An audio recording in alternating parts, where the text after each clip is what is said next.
بسم الله الرحمن الرحيم الحمد لله رب العالمين والصلاة والسلام على نبينا محمد وعلى آله وصحبه وسلم أما بعد.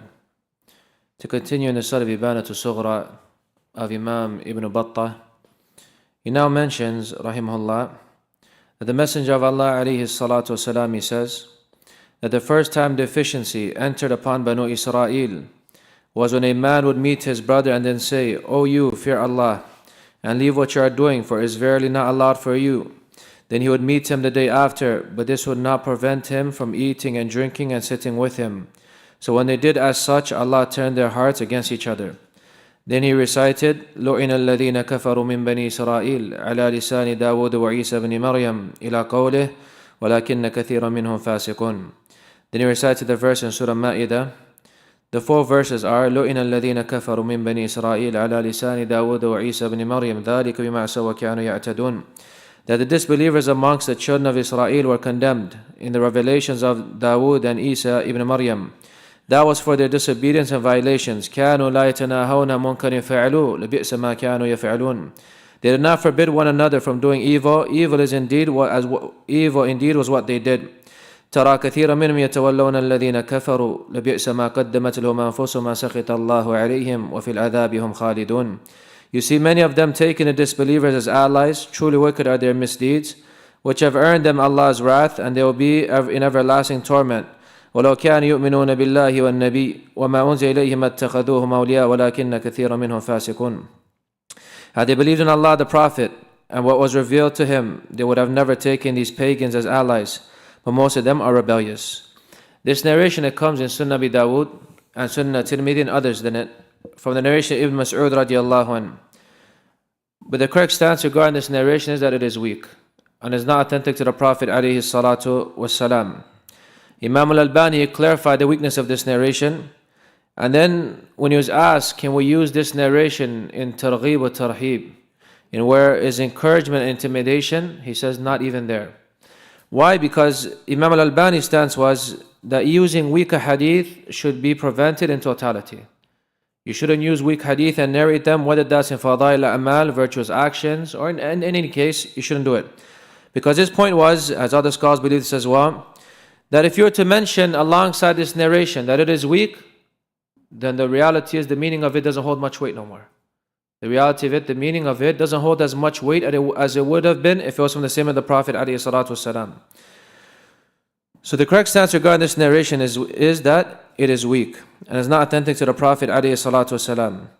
But other scholars, they've said that they're supporting routes for this narration, which make it considered to be Hasan li ghayrihi, meaning that it goes to the level of Hasan li ghayrihi, which is an accepted form of narration. But as we mentioned, the correct stance is that it is weak. And nonetheless, even though it's weak, the ayat, the verses that we've mentioned, are sufficient as a warning for mixing with the wrongdoers. It's sufficient as a warning for mixing with the wrongdoers and sitting with them. For these verses, they indicate that it's not permissible for a Muslim to sit with sinners, nor the innovator, and it's not allowed for him to mix with them, and eat with them, and drink with them whilst they are on their sin, except if he's rejecting their evil. Except if he's rejecting their evil that they're performing. If he stops, then as you mentioned last week, it's good. He stops and you continue sitting with him. But if he doesn't do so, then he has to be boycotted. Not sat with him, or you don't eat with him, nor drink with him. Because what will happen is that it will increase the sinner in his evil, and it will be as if that he doesn't care no more. You're not going to prohibit it, you're not going to stop it, you're going to mix with him regardless. Why should he care? Should he stop or not? But when you boycott him, you're showing him displeasure, and it may lead him to actually stopping that sin that he's performing or committing. Now, why were the people of the book cursed? Because they wouldn't reject the evil that was being done amongst them. Evil was being done in society, and they wouldn't reject that evil. And for that reason, they were cursed. Thus, this shows that it's obligatory upon every Muslim to command the good and forbid the evil. وَالْمُؤْمِنُونَ وَالْمُؤْمِنَاتُ بَعْضُهُمْ أَوْلِيَاءُ بَعْضٍ يَأْمُرُونَ بِالْمَعْرُوفِ يَنْهَوْنَ عَنِ الْمُنكَرِ. The believers are allies to one another. They command the good and they forbid the evil. But now this commanding the good and forbidding the evil should be done with wisdom, kindness and gentleness. إِنَّ الرِّفْقَ لَا يَكُنْ فِي شَيْءٍ إِلَّا زَانَهُ وَلَا يَنْزِعُ عَنْ شَيْءٍ إِلَّا شَانَهُ. Gentleness is not placed in something except it beautifies it. And it's not taken out of something except that it disfigures it. So yes, advise, command the good and forbid the evil, but do so with kindness and gentleness and wisdom. Al-Hikmah an tada'a al-shay fi mawdi'ih. Al-Hikmah, wisdom is that you place something in its right place. Wisdom is that you place something in its right place. If some kind of harshness is needed at times, then that's the right place for it. And if at times, but the origin should be that a person does so with kindness and gentleness. The Prophet ﷺ, he said, مَا رَأَى مِنْكُمْ مُنْكَرًا فَلْيُغَيِّرُهُ بِيَدِهِ. If you see an evil, then change it with your hands. فَإِن لَمْ يَسْتَطِعْ فَبِلِسَانِهِ. If you're not able to change it with your hands, then do so with your tongue. وَإِن لَمْ يَسْتَطِعْ فَبِقَلْبِهِ وَذَلِكَ أَضْعَفُ الْإِيمَانِ. And if you cannot change it with your tongue, then hate it in your heart, for that is the weakest form of Iman. This shows that if a person has authority, then it's allowed for him to change the evil with his hand physically. He's allowed to change it if he has authority to change it physically with his hand. If he is not able to do so physically with his hand, then what is the second level? That he does so with his tongue. He advises and he admonishes and he corrects the affair by using his tongue. And if he's not even able to do that because of the harm that may come to him, then he's excused, but he must hate it with his heart. And this doesn't mean that you just sit there mixing with them and enjoying time with them, having tea with them whilst you're committing evil. No, the scholars say when we're talking about rejecting with the heart, that you show the signs of rejection on your face. You hate it in your heart, but the signs of rejection are clear on your face and your body manners. They clearly see that you're not happy with what they're doing. You got to show some kind of sign of rejection, that you're not happy with what he's on. So they say that it has to be clear on the face, and that one distances himself from sitting with them. He hates it with his heart, but he doesn't sit with them. He doesn't sit with them. Some people, they sit with the innovators, they sit with sinners, and they say, but I hate it in my heart. He's smoking, he's drinking, but I hate it in my heart. But you're laughing and joking with him. You're not showing any kind of displeasure for the acts that he's performing and committing. So it's a must when we say that you hate it in your heart, you must show some kind of displeasure. You can't just sit there and joke around and everything is cool and there's no problem. No, there's a problem. He's committing sins. He's disobeying Allah in front of you and you're just happy and smiling.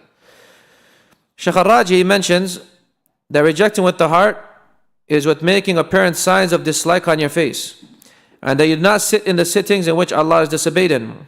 And if a person does that, then he is, and if a person does that, and you do not sit in the sittings in which Allah is disobeyed in, and if a person does that, then he's not free from blame. If you sit in those sittings and you don't show displeasure, then you are blameworthy. You are blameworthy. But the one who is pleased and he sits with them, then he is blameworthy, and the one who shows displeasure, then he is not blameworthy. Now, Allah Jalla wa Ala, or the Prophet ﷺ, he said, سَتَكُونُ عُمَرَاءَ فَتَعْرِفُونَ وَتُنْكِرُونَ. You will have leaders. You will accept from them some things and you'll reject some things. فَمَنْ عَرَفَ بَرِئ. The one who acknowledges and knows that it's wrong, he frees himself from any blame. وَمَنْ أَنْكَرَ سَلِمْ. And the one who refutes it and rejects it, he is free from blame. وَلَكِنْ مَنْ رَضِيَ وَتَابَعَ. But the one who is pleased with what is happening and he follows them, then he is the one who is sinning. Then he is the one who is sinning. Meaning, if you are okay with their sin and you follow them in it, then you'll be afflicted with that which they'll be afflicted with. Now he says here that from that is the people of innovation that have innovated regarding the names and attributes of Allah Jalla wa Ala, like the groups we mentioned last week, the Asha'ira, the Mu'tazin, the Jahmiyyah, other than them. Then it's obligatory upon Ahlul Sunnah to reject that on them and to not be pleased with, not be happy with them. Some of these people, they claim they're from Ahlul Sunnah, but they sit with someone who says Allah is everywhere. He says he's Salafi from Ahlul Sunnah, but he sits with someone who says Allah Jalla wa Ala only has 7 attributes. Kaif, how do you mix with him? How do you mix with someone who is negating what you're affirming? And how do you mix with someone who is affirming that which you negate from Allah Jalla wa Ala? You differ regarding Allah, your Lord, and you sit and mix with him? It can't happen. This is tanaqud. This is contradiction. So for that reason, those kind of individuals and people, a person must boycott and stay away from them. Then he says, the author says, that it comes from the Prophet ﷺ in a narration from Nu'man ibn Bashir, that the Prophet ﷺ, he said, the example of the person abiding by Allah's order and restrictions in comparison to those who violate them is like the example of those persons who drew lots for their seats in a boat. Some of them got seats in the upper part and others in the lower part. When the latter needed water, they had to go up to bring water, and that troubled the others. So they said, let us make a hole in the ship and share and get water, saving those who are above us from troubling them. So if the people in the upper part left the others to do what they had suggested, all the people of the ship would have been destroyed, but if they prevented them, both parties would be safe. This is a parable and a similitude that the Prophet painted. The narration comes in Sahih Bukhari and is authentic to the Prophet ﷺ. The wording the author mentioned is not the wording in Bukhari, so we mentioned the wording that's mentioned in Sahih Bukhari. Now the Prophet here, he painted a parable. And now parables, al-amthal, are often mentioned in the evidences in the Quran or the Sunnah of the Prophet ﷺ, where they show concepts in light of physical examples, which by way of it makes clear what is being intended, fully and transparent and apparent. So you take something which is a concept and use a physical example to make clear what you're trying to get the point across to make it fully apparent and clear. And Allah Jalla wa Ala says, وَتِلْكَ الْأَمْثَالُ نَضْرِبُهَا لِلنَّاسِ وَمَا يَعْقِلُهَا إِلَّا الْعَالِمُونَ. These are the parables we set forth for humanity, but none will understand them except the people of knowledge. For that reason it comes to some of the Salaf, that if they went through a parable and didn't understand it, they would cry. If they went through a parable in the Quran and didn't understand and comprehend it properly, they would cry. Why? Because they would read this verse, وَمَا يَعْقِلُهَا إِلَّا الْعَالِمُونَ. None truly comprehend it except for those who are scholars and knowledgeable. So when they didn't understand and comprehend it, they would cry. Now the Prophet here painted a parable for the sinners who fall into sin, and the one who is doing it, and the similitude of the one who violates the limits of Allah. Al-Hudud in the Quran, it can come with the meaning of sins. Allah Jalla wa Ala says, وَتِلْكَ حُدُودُ اللَّهِ فَلَا تَقْرَبُوهَا. That is the limits of Allah, do not get close to it. Those are the sins, do not get close to them. But it could also mean with the meaning of obligations. Allah Jalla wa Ala says, تِلْكَ حُدُودُ اللَّهِ فَلَا تَعْتَدُوهَا. Those are the limits of Allah, do not transgress them. Those are the obligations, do not transgress them. So it comes with both meanings in the Quran. Now this hadith describes to us that the sinner is like these people in the ship that is drowning. If they disobey Allah and they make their sin apparent, and the rest of the people remain silent regarding them, then the punishment and harm will come to all of them.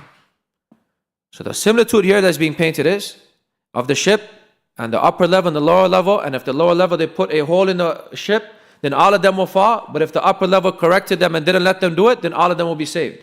The similitude being painted here is of the sinner. If he is left alone and he is not corrected, then society at large will fall. But if he is corrected and his affair is being brought back to the true way, then the rest of society will be saved as well. For that reason, Allah Jalla wa Ala says, وَاتَّقُوا فِتْنَةً لَا تُصِيبَنَّ الَّذِينَ ظَلَمُوا مِنْكُمْ خَاصَّةً.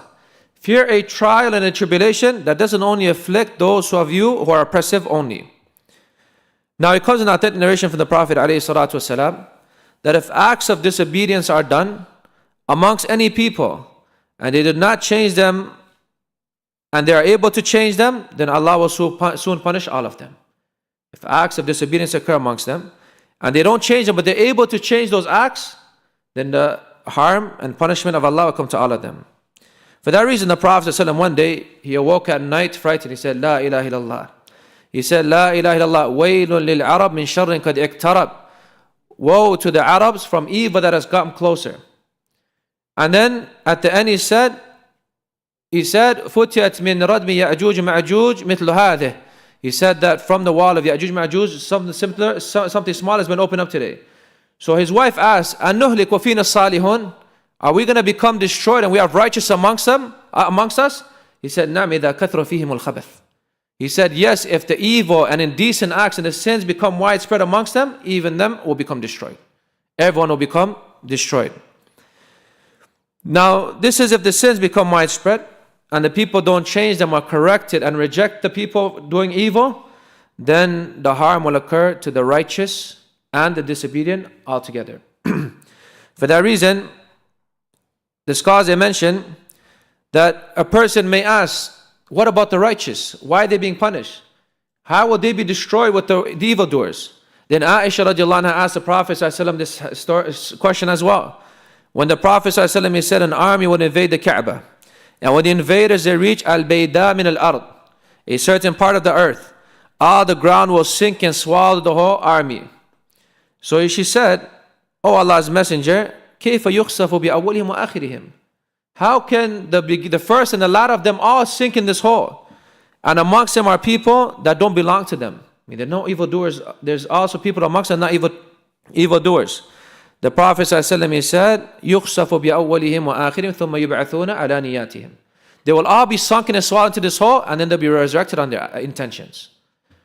So because you didn't correct it, you're righteous, you'll be punished and harmed with all of them, but you'll be resurrected based upon your intentions. So this shows the harm of not commanding the good and forbidding the evil, and not correcting the people when the sins and innovations and shirk is being done around you, and you just sack it, you're just silent. And you don't even have enough iman in your heart to hate it in your heart. You're mixing and free mixing with them and joking around with them like nothing is wrong.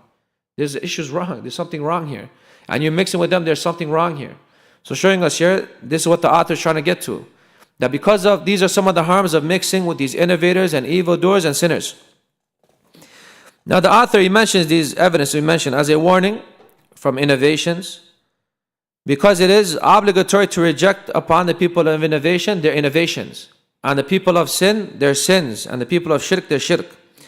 Shaykh al-Raji, he mentions, if the people remain silent from rejecting upon them and clarifying the belief of Ahlul Sunnah wal Jama'ah, and clarifying the text, refuting the people of innovation, debating them if needed, clarifying the corruptness of their way, getting rid of their doubts, if they don't do this, then the punishment may occur to all of them at once. Then the punishment may occur to everyone that is present. Then he mentions the narration of the Prophet ﷺ, that the children of Adam, they split up to 72 sects. افترقت اليهود والنصارى, that the Jews and the Christians, they split to 72 sects. وستفترق هذه الأمة على 73 فرقة كلها في النار إلا واحدة. And then this ummah was split to 73 sects, all of them in the hellfire, only one saved sect. Now this narration, it comes with many wordings and many routes, and those who have declared it weak don't have a true angle of declaring this hadith weak. What is correct, the stance of the scholars, this hadith is authentic and has many supporting routes and many chains and many wordings that support one another, and many different side evidence that supports its meaning as well. This hadith is authentic to the Prophet ﷺ, and it is from the signs of the prophethood of the Prophet ﷺ, because it occurred in this ummah that the ummah split into 73 sects, as we'll come to know inshallah. As for the wording that has come with the wording that my nation was split into 70 or 71 sects, all of them in paradise. So now we have 70 and 71 sects, all of them in paradise, except one. And they said, who are they, O Messenger of Allah? He said, the Zanadiqa, and they are the Qadariyah. This narration has no asl to it. What is authentic? One saved sect and 72 sects on falsehood. This narration is mentioned 70 saved sects and one sect that's destroyed. No, this narration is weak. So the correct stance is that the narration is 72 sects that are destroyed and one sect that is saved. Now the saved sect, its attributes and its characteristic comes in different wordings. And they all agree upon one general idea, that they are the Prophet and the companions radiallahu anhum. That they are the Prophet ﷺ and his companions, and that which they are upon, and they are the jama'ah, they are the congregation, they are the saved sect that the Prophet ﷺ was indicating towards. They are, as well known, Ahlul Sunnah wal Jama'ah. From the companions, the tabi'een, and the scholars who follow them after them, and then those who are upright upon the religion of Allah and His legislation after them, acting according to the book of Allah and the Sunnah of the Prophet ﷺ, and following the way of the believers. That is a safe sect. Now in this hadith, as we mentioned, it is a sign from the signs of prophethood, because the ummah did split. The ummah split. وَلَا يَزَالُونَ مُخْتَلِفِينَ إِلَّا مَنْ رَحِمَ رَبُّكَ. The people always differ. The ummah did split, and there's one safe sect, and the rest of them are upon misguidance and deviance. And if one wants to further see a breakdown of 73 sects, then Brother Faisal has a PDF called A Brief Breakdown of the 73 sects in Islam, in which he actually breaks down the different sects that have come. There are some mother sects, and then under those mother sects, there are sects that have broken down amongst them. Showing us here that this is a sign from the Prophet of the Prophet ﷺ, The same way he said, وَلَن تَزَالْ طَائِفَةٌ مِّنْ أُمَّتِي عَلَى الْحَقِّ ظَاهِرِينَ لَا يَضُرُّهُم مَّنْ خَذَلَهُمْ وَلَا مَنْ خَالَفَ حَتَّى يَأْتِيَ أَمْرُ اللَّهِ وَهُمْ عَلَى ذَلِكَ. There will always be a safe sect. At all times, no one who forsakes them or harm them or cause them difficulty or harm, except that they are upon the truth until the end of time. This is a sign of prophet as well. There will always be a safe sect. Islam won't die. There will always be a safe sect, and this is from the signs of prophethood, alayhi salatu wasalam. Also in it is a warning from the groups of the innovators, and that a person must hold on to the way of Ahlul Sunnah wal Jama'ah if he wants to be from the safe sect. وَأَنَّ هَذَا صِرَاطِي مُسْتَقِيمًا فَاتَّبِعُوهُ وَلَا تَتَّبِعُوا السُّبُلَ فَتَفَرَّقَ بِكُمْ عَنْ سَبِيلِهِ. This is my path, one path only, my straight path. Do not follow other paths that mislead you. The path of Allah is one. It's not numerous. So for someone to come today and say everyone has some kind of truth with them, and this group has truth, and this group has truth, and this group is upon the haqq, and we don't know who's upon, no, we know who's upon the haqq. Ahlul Sunnah, the Salafis are upon the haqq, and everyone outside of them is upon falsehood. And they must go back to the book of Allah and the Sunnah of the Prophet upon the understanding of the Sahaba, the same way it's upon us as well to go back to. That is our scale. That is what we have to go to. So for someone to come and say there's no true sect, there is a true sect by statement of the Prophet ﷺ. وَمَا يَنْتِقُ عَنِ الْهَوَىٰ إِنْ هُوَ إِلَّا وَحْيُّوهَا. The Prophet doesn't speak our desires. It's revelation revealed to him. This is revelation revealed to him, that one safe sect and 72 misguided sects. So how can someone come and say, no, there's no safe sect and everyone's Muslim? We're all Muslim. But there's one safe sect and the rest of them have some kind of deviances that they have to correct and return back to the right way by way of it. Then the author mentions the narration, upon you is my sunnah and the sunnah of the rightly guided khulafa. After me, hold on to it with your molar teeth. Now this narration is evidence as well upon holding on and clinging to the sunnah of the Prophet ﷺ and the way of the rightly guided khulafa. They are Abu Bakr, Umar, Uthman, and Ali. And this is the order of them. Whoever changes this order, فَأَضَرُّ مِنْ هِمَارِ أَهْلِهِ. The scholars say he is more misguided than a domestic donkey. Whoever comes to them and says, no, Ali is before Uthman, then the scholars say this is by ijma' of the ulama, that this is the order. Abu Bakr, Umar, Uthman, Ali. And whoever wants to change this order is more misguided than a domestic donkey. Now, if there's not found in the affair of the sunnah of the Prophet ﷺ, then it's befitting to follow their way. اقتدوا بالذين من بعدي. Follow those who have come after me, the two, Abu Bakr and Umar. Now, but if there's a text in the affair we're talking about, then it's a must to follow the text and not follow any statement of anyone else. But if they made a statement that opposed the text, then it's a must to uphold the text of the Quran and Sunnah that indicates upon it, and their statement is carried upon ijtihad. Understand this. If you see from a Sahabi a statement which may oppose a text, then that is by way of their ijtihad. It's not allowed to attack a Sahabi and speak bad about Sahabi. Rather, we say that's from their ijtihad. They're mistaken. If they're mistaken, they get one reward. If they're correct, they get two rewards. But it's not allowed to attack them. Rather, we make dua for them. It's important to understand this and memorize this, because we're going to get to a point later on, inshallah. What's important for us to understand this point that we just mentioned.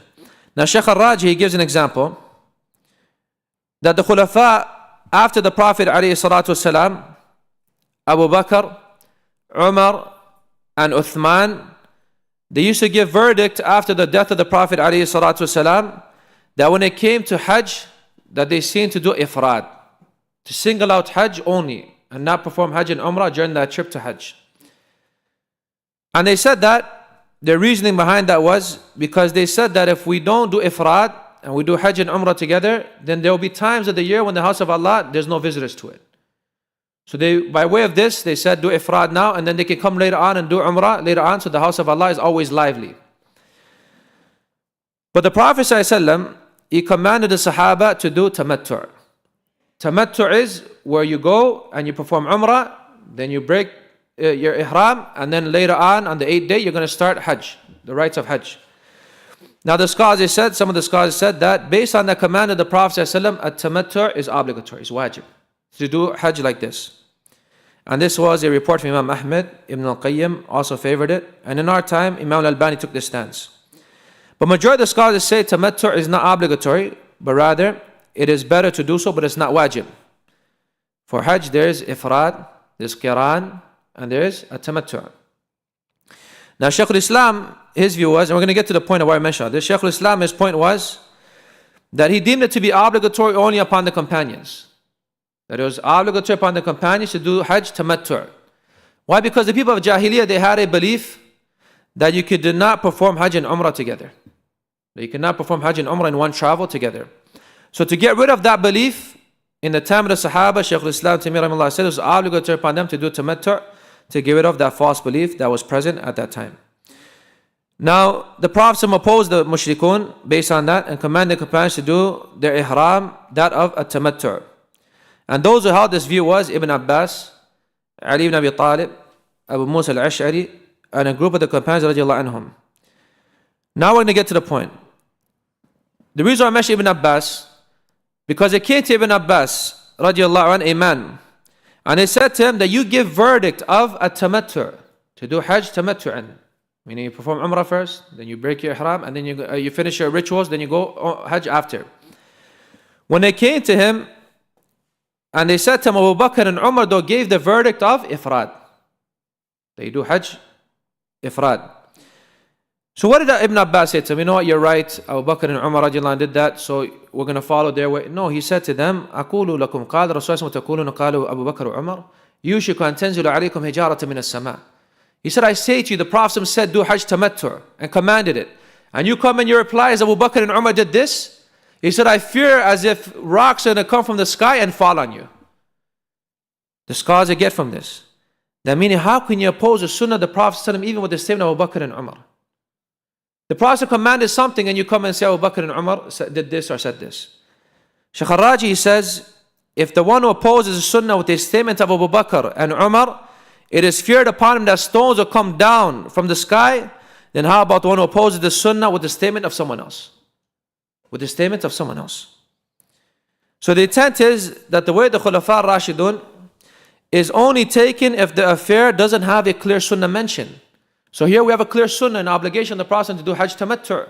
So that's why Ibn Abbas replied like that. Now I'm going to mention another point, and I have to mention this because some people who have agendas and al-Haqideen, they're envious, and they go to Shaykh al-Raji, sharh, they say Shaykh al-Raji mentioned this point and you on purpose took it out and didn't mention it. So we're going to mention it, inshallah, and it's important to pay attention so no one misunderstands. Because some people, unfortunately, when they come to Toronto, they use this point against the brothers here, and they use this point against their teacher Shaykh al-Hajuri and other than them. So it's important for us to understand this. So if you hear this doubt, that you can repel it and not believe this falsehood that this person with this agenda has. So he says here, from this affair is that of the first adhan on the day of Jum'ah, and that Uthman increased it, and that this is from the sunnah of the Khulafa, and he increased it because the people of Medina became a lot and became widespread, to indicate to the people that the time had come close for Jum'ah, and that he mentions that the companions agreed upon this. The Shaykh al-Raji takes a stance. Now, do all scholars agree to this stance? No. So for that reason, it's important to pay attention. The scholars, they differed regarding the first adhan of Uthman ibn Affan radiallahu anhu. In the time of the Prophet ﷺ, Abu Bakr and Umar and Uthman during his beginning time until the Medina became widespread, Abu Bakr and Umar, the adhan and the time of the Prophet adhan for Jum'ah was one, not two. It was only one. When Medina became spread and it grew, and the people in the marketplace were in need of being called to the prayer, Uthman had given adhan, they started to give adhan in the marketplace to indicate to the people that Jum'ah is coming closest, to start getting ready for Jum'ah. So this is where that idea of the first adhan came as a form of ijtihad. A form of ijtihad from Uthman ibn Affan radiallahu anhu. Now Uthman, it is wide known that Uthman is from those who will enter paradise bila shak. Uthman will enter paradise, there is no if and ifs about it. Uthman is from the inhabitants of paradise, inshallah. Also, he is the possessor of two lights. He married two daughters of the Prophet ﷺ, and there's no man in history known that he married two daughters of a Prophet other than Uthman. He married Kulthum and Ruqayya, two daughters of the Prophet ﷺ. He is also the third best man of this ummah, and he is the third Khalifa of this ummah, and he has many virtues. Radiallahu anhu. He did ijtihad. He did ijtihad based on what he's seen that needed to be done. Now, if he was wrong, he'll get one reward. If he was right, he'll get two rewards. But the discussion is not regarding Uthman. What these people with their agenda have done, they made the discussion regarding Uthman. It's not regarding Uthman. The discussion is regarding the adhan itself. Is the adhan sunnah or not? Uthman is a sahabi. Uthman is going to paradise. Uthman, even if he was wrong, he still gets one reward. Radiallahu anh. But the adhan itself, did all the scholars and the sahaba agree that this adhan is sunnah and that it must be followed? This is what we're discussing. None of them said about Uthman ever that he was an innovator. Whoever says that the scholars who took this stance said Uthman was an innovator, he's misguided. No one ever said Uthman was an innovator. Whoever says that's misguided. How can someone say Uthman is an innovator? How can someone ever come and say he's from Ahlul Sunnah and say Uthman is a mubtadi'? The one who says Uthman is a mubtadi' is more deserving of being a mubtadi', an innovator. Understand that point because it's important. Some of the scholars said it is from the sunnah of the khulafa because Uthman did this adhan to also do this adhan. To have two adhans on the day of Jum'ah. Now Shaykh al-Raji took this stance and similar from Shaykh Fawzan. We'll try to speed up because time is running short. But other scholars from them who's always tarnished regarding this affair, Shaykh al-Hajuri and other scholars, they took the stance that it is an innovation. The adhan is an innovation. We're not talking about Uthman. Distinguish between the two. There's an action, an act, and a doer. We're not talking about the doer right now. We're talking about the act itself. Here, the scholars, he brings from 25 scholars that they said this adhan was an innovation. And they said this, from them who said this was Ibn Umar. So now all the Sahaba agreed to this. And Nafi', who's Nafi'? The son of Ibn Umar. Al-Hasan al-Basri, Al-Zuhri, Atta ibn Abi Rabah, Abdullah ibn Zubair, Sufyan al-Thawri, Al-Shafi'i, Ishaq ibn Rahawayh, and other than them, in a lot of times Imam Muqbil took this stance. It comes to Ibn Umar radiallahu anh that he said the first adhan on the day of Jum'ah is an innovation. And he also said that it's a newly invented affair. And all of these narrations are authentic in Musannaf Abdul Razak and Musannaf Ibn Abi Shaybah. Now those scholars that said that whoever says the first adhan is innovation, then they're saying the act. They're not talking about the Sahabi radiallahu anh. For Ibn Umar radiallahu anh is also a noble companion. He said it was an innovation. So can someone say whoever says innovation attacking Uthman, then is Ibn Umar attacking Uthman? Abadan. Never. No one's going to say this statement. So for that reason, as we said, we distinguish between the act and the doer. Uthman, he's free from any blame. But the act is what we're discussing. For Uthman did out of ijtihad. But in reality, the scholars they mentioned, in our time, there's no need for it. The need for why Uthman did it was because they had to call the people in the marketplace towards Jum'ah. In our time, we have what? Speakers. Your phone will indicate towards you what time it is. You have adhan apps. You have all this stuff. There's no need for it no more. So because the need is gone, then in reality today, it shouldn't be done at all. It shouldn't be done at all. For that reason, if someone were to come today and say he's going to do two adhans following the way of Uthman, then that is a mistake. Imam Al-Albani, he says, the second adhan present today and ascribing it to Uthman ibn Affan is a false ascription. If Uthman ibn Affan was alive today, he would not have done it like this. He did that in his time only, and his adhan in reality entered into that which is considered a public interest. As for the adhan ascribed to him today wrongfully, then it is from the newly innovated affairs. How great of a difference between the two. As for the one that Uthman did, it was a consideration of public interest. They had to call the people to salat. And that is from the understanding the rightly guided khulafa. As for today, when the speakers are there and the masajid are close by, and no one's going to miss Jum'ah because they're going to know the time, there's no need for it. And for that reason, we return back to the way that the Prophet ﷺ and Abu Bakr and Umar were upon, and that was one adhan. And that was one adhan. So for this, we say that if someone says that that adhan is innovation, he's not attacking Uthman. And someone to come and say that this scholar said that and he's attacking Uthman, he's misguided. He has an agenda. He knows what he's doing. And to say this narration is, they're not weak. They're authentic narrations from Ibn Umar and from Al-Nafi' and Hisham al-Ghaz and other than them. And if someone to say, you know what, I'm going to follow the way of Uthman and still give two adhans, then we say to you, follow it, no problem, but make sure it's outside. Uthman didn't do it in the masjid, he did it outside. And make sure there's a need for it. If there's no need for it and the Muslims are in the masjid and you're giving two adhans, then Uthman didn't do adhan like that. Uthman did it going out to the marketplace and seen a need for it, and there was a reason, and it was outside the masjid, as Imam Al-Albani mentioned. So with that, inshallah, we'll stop with this much and continue next week. Subhanak yamdik la ilaha illa anta astaghfiruka wa atubu ilayk.